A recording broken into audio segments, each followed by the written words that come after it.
మకర రాశి జాతకులకి ఎందుకు అద్భుతం అన్నామంటే 7.5 సంవత్సరాల నుంచి చేతితో సంచారం చేసి అనేక ఒడిదుడుకులను తెలుసుకుని జీవితంలో ఎవరు నామాలు ఎవరు పరాయి వారు అనే విషయాన్ని గ్రహించి అహంకారాన్ని తగ్గించుకుని మనోవేదాలను తగ్గించుకుని దైవ భక్తితో జీవనాన్ని గడిపేవారు మకర రాశి వారు.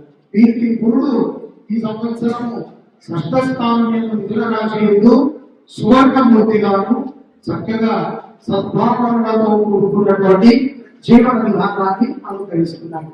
ఈ యొక్క గురువు యొక్క అనుగ్రహము మకర రాశి వారికి మకర రాశి వారికి ఈ యొక్క సంవత్సరం ప్రారంభం నుంచే కొన్ని విజయాలు అంది ఉంటాయి.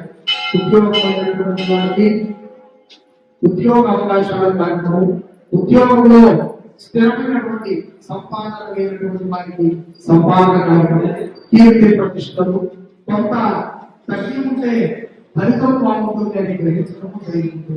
కాబట్టి గురువు యొక్క అనుగ్రహం చాలా చక్కగా మకర రాశి ప్రకాశించబోతుంది.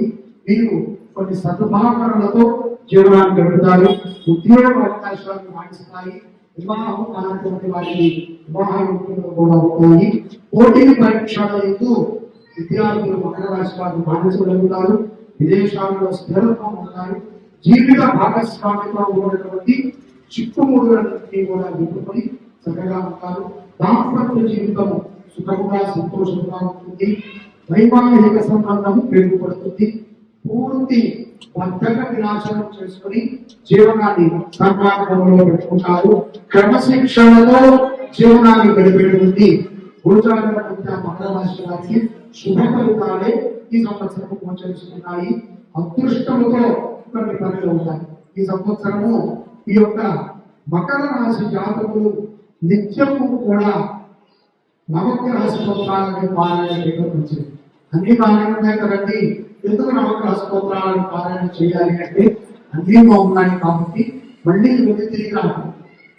లేదంటే కనుక ఇవన్నీ మళ్ళీ తిరిగి సాయంకాలానికి మనం ఇచ్చేది. కాబట్టి మనం నవగ్రహాలను చేయడం, శివుడిని విష్ణుమూర్తిని స్మరణ చేయడం ద్వారా విశేషమైనటువంటి ఫలితాలని మకర రాశి జాతకులు విశ్వావసు సంవత్సరంలో పొందగలుగుతారు.